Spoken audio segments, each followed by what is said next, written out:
My dad handed my mom her Pingozu as she and I walked over to Aunt Julie's car. While Aunt Julie drove and my mother ate her breakfast, Shen asked me about my life in America. What do you do on the weekends? He asked. I work at the motel. Sometimes I go to the lake with my dad. I wish I had time to go to the lake with my dad, Shen sighed. My weekends are usually packed with tutors. Tutors? I asked. Shen nodded. I have them for every subject math, English, Chinese, science. He needs them to keep up now that he's going to the best middle school in all of Beijing. Aunt Julie bragged to my mom again. I was impressed, but Shen looked down and muttered quietly so the adults couldn't hear. It's not all that great. Mom cleared her voice. Speaking of teachers, but Aunt Julie cut her off. I had to bend over backwards to get him in. Luckily, a colleague of Joe's knew somebody was married to a school official, and since Joe is so high up in his company and all, Aunt Julie fluttered her eyelashes with pride. Yeah, I'll bet, my mom said quietly. When we got to Shen's house, my mom and I stepped out of the car and craned our necks to look at the 32-story apartment building. I have never seen a building that tall in America, not even the ones in downtown LA we went to with Lupe to look for an immigration lawyer. Shen's apartment building practically shot up to the sky, and he lived on the top floor in the clouds. My ears rang as we took the elevator to the penthouse. The view that greeted us when Angeli opened the door to our apartment, though, was truly magnificent. We could see all the way to the Forbidden City. Oh my god, I said to Shen, who grinned and took my hand. Let me show you around. He took me through his kitchen, his living room, the bathroom, and the bedrooms. I noted his parents slept in their own room, not in the living rooms like mine. I thought back to what Lupe once said about the definition of success in America, not having a bed in your living room. We weren't there yet, but hopefully one of these days we'd actually buy one of those open houses. Then we'd all have bedrooms too. In Shen's kitchen, I saw a woman cleaning cupboards. Oh, Auntie Lin, this is my cousin Mia from America, Shen said. Auntie Lin, an older lady with gray hair, put her cleaning rag down. I noticed that under her apron she was wearing a Mervyn sweater, just like the one that my mom had given Aunt Julie. So good to meet you, Auntie Lin said. Can I get you anything? Some fresh soy milk? I shook my head as my mom walked over. She noticed the sweater too, and her face turned bright red. Aunt Julie quietly pulled my mom into her bedroom. I want to show you something. I gazed back at Auntie Lin as Shen led me toward his room.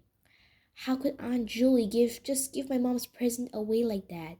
Did she know how hard my mom worked for it? How many rooms she had to clean while studying at night? How proud my mom was when she returned from Mervyn's with it carefully wrapped in a shopping bag. A real shopping bag. Not even the fake ones we used to carry around, stuffed with toilet paper. She even packed a bag in our luggage. Shen pointed to my backpack when we got into his room, asking me what I had inside. Oh, yeah, right. This is for you, I said, pulling out his present. He took the box and shook it. It's a game, Twister, I told him, pulling off the wrapping paper and turning around so I could see the images of all the people with their legs and hands twisted. I thought we might open it up and play it, but he simply took the box to his closet and set it on top of a huge mountain of other toys and games, all of them unopened. I scratched my head. You're not going to give my presents to Auntie Lin, are you?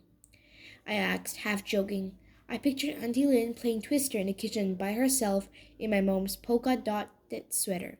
Of course not. I'll play later, when I have time.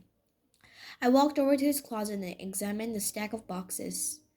I don't understand. There's Chinese checkers here, chess, and look at all the Legos. I never had any Legos when I was younger because they were always too expensive. Instead, I played cards with the waitresses at the restaurant where my mom worked. You don't understand how busy I am, Shen said. My mom's got me packed to the gills with tutors. I followed Shen's eye to a thick tower of workbooks and dictation journals sitting on his desk. Not that any of them has made a difference, he said, plunging his face into his hands. They still call me wrong pile at school. Wrong what? I asked, sitting down next to him on the bed. Pile, Shen mumbled. Pile, pile.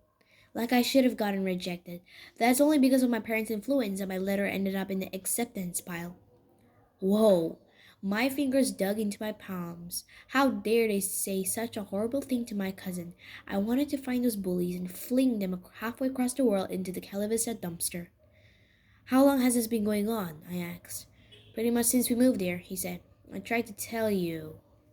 I thought back to Shen's last letter, which was over a year ago. He had mentioned something about the kids at his new school teasing him about not being from the same neighborhood as them. At the time, I wrote him back something like, hang in there, and added an article from the newspaper of us buying the Calavista. Now looking back, I wish I had written him something more thoughtful. I'm so sorry I hadn't written more, I said in a small voice. It's okay, he said. I just really miss you. I put my arms around my big brother. I missed you too. You have no idea how hard it's been. I closed my eyes, thinking of all the times I stayed up late at night, especially those first few years when I got to America. All the things I wanted to say to him, but it was too expensive to call, and we didn't even have a stable enough address to send letters back and forth. But things are better now, right? Shen asked. You have those two friends, Lupe and Jason. I nodded.